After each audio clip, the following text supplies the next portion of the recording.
I'm going to name 221 as the year of the individual at the Carlton Football Club. From a team perspective, there was nothing to get excited about. And whoever is coaching our football club in 222 has got their work cut out. Let's be brutally honest about that. Let's be bloody honest, because to get this group of players all singing from the same hymn book, whoa, what a job. Good luck. Okay, there's some talent there. But there's a lot of question marks around the players at our club. There are a lot of question marks, and it's going to be interesting to see which ones are going to step up and which ones are going to fall away. And can the new coach, do something with this group of players? These are my top 10 individual acts. Once again, we're left talking about individual accolades at the end of a season. We're once again left talking about the trade period, the draft. We want to be talking about playing finals football. We want to be talking about how proud we are of our football team, not how proud we are of individuals. But there is something. That's what we hang on to. There is something that can be worked with. I'd like to think long and hard about these top 10 individual acts.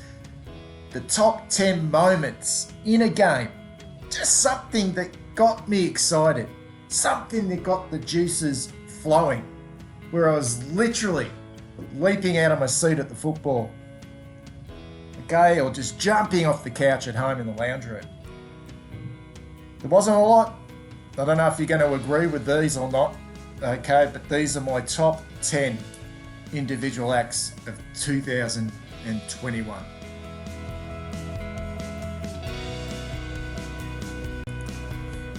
Number 10, Jack Silvagni. There's something very special about a massive tackle. A big tackle late in the game, particularly in your front half. And Jack Silvagni provided one of the best tackles of the year, or one of the most important tackles of the year against the Gold Coast Suns. Tight game, plenty on the line, only 5 points up with 9 minutes remaining on the clock. In the process, as he lunged and tackled Jack Bowes to the turf, he hurt his shoulder, was taken from the ground with mum and dad looking on very concerned. But, gee, I'll tell you what, desperation personified by Jack Silvagni, just wanting to do right by his team. And good on Harry as well, who went back and took the resultant free kick and kicked truly to put us 11 points up to win the game.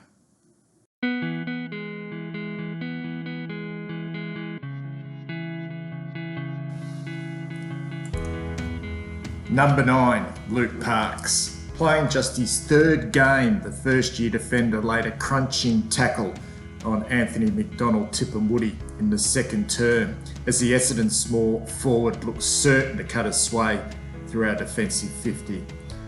Trailing by 15 points at the time, and with Tipper looking to kick his third goal and extend the Bombers' lead to 21 points, this magnificent individual effort by Parks proved pivotal as we kicked the next 2 goals to only trail by 2 points at half-time.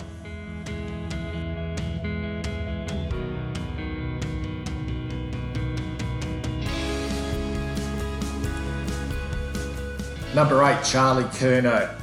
There's no doubt Charlie, in the 58 games prior to this moment, would have kicked better goals and taken bigger marks.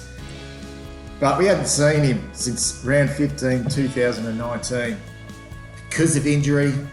And then when he finally got his opportunity against the Saints in round 20 on a Friday night at Marvel Stadium, it took until the 29-minute mark of the first quarter for Charlie to get his first possession. And what a first possession it was, as he swooped on a pill from outside 50 and off one step, he went bang and kicked the ball to absolute perfection, resulting in a long goal. It was significant. It was a great moment for 2021 as all his teammates mobbed him.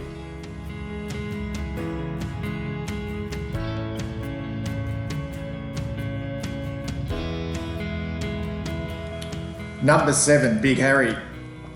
5 minutes remaining in the last term. Extremely tight game against Hawthorn.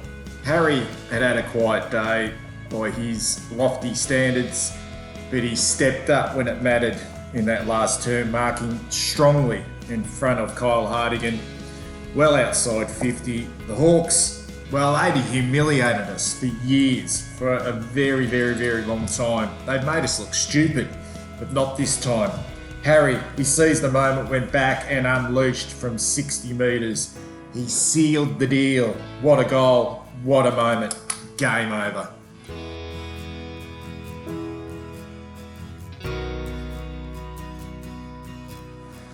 Number 6, Patrick Cripps. The second quarter against Adelaide was something else as we piled on 8 goals to put the game to bed. I mean, the Cripps running goal from the centre bounce was a moment of excitement Carlton fans haven't witnessed at the footy in such a long time.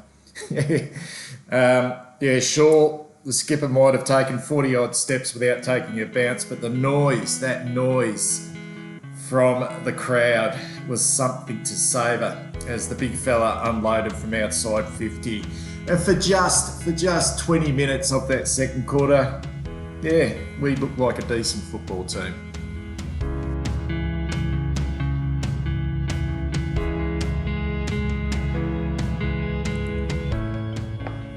Number 5, Sam Walsh. From a team perspective, no doubt this was my favourite game of the year. And maybe I got a little bit carried away, to be perfectly honest. That last term 6 goal to zip against the Pies was superb, considering we trailed by 24 points earlier in the contest. But what made it even more special, this was on the back of our young players. No Cripps. A midfield comprising De Conning, Fisher, Walsh, Dow and Kennedy dominated the centre in that last quarter. And up forward, Big Harry kicked 4 last quarter goals, but it was that magnificent goal by Sam Walsh, our third for the last term, where Sam swooped on a loose ball, broke a noble and crisp tackle and snapped the ball around his body from 30 metres out. Fuck yeah, unbelievable. It was just a pity that the stands at the MCG were empty that night.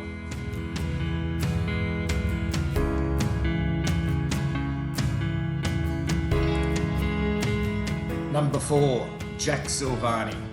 When Silvagni used young Collingwood defender Isaac Quainer as a stepladder in front of the interchange gates at the MCG, with just 4 minutes remaining in the last quarter, it could not have topped off a better evening for our footy club.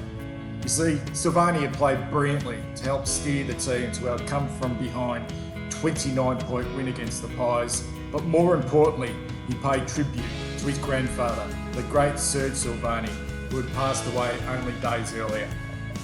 The mark by Jack could not have been a more fitting moment.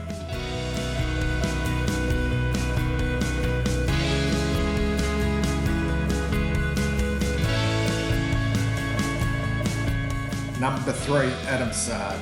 If we ever needed a goal in 2021 to spark us, it was this beauty by Adam SAAD. Trailing by 18 points against the Crows and yet to hit the scoreboard ourselves after Adelaide had the first 8 scoring shots of that first term. The former Bomber pounced on a loose ball at centre half back, fed it off by hand to Paddy Dow, who handballed to Cripps, who then fed it back to SAAD, who then feigned a handball, took 2 bounces on a searching run through the middle of Marvel Stadium and unloading from 60 metres at full throttle. What a finish. After that moment, the Crows couldn't stop us.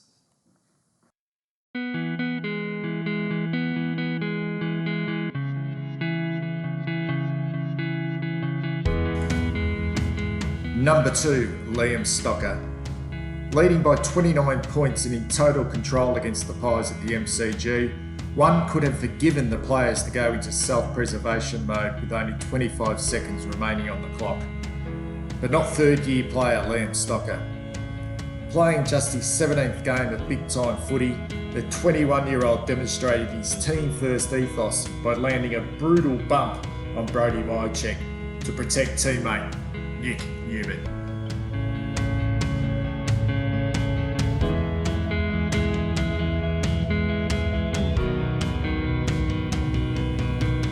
And here it is, number 1, Sam Walsh.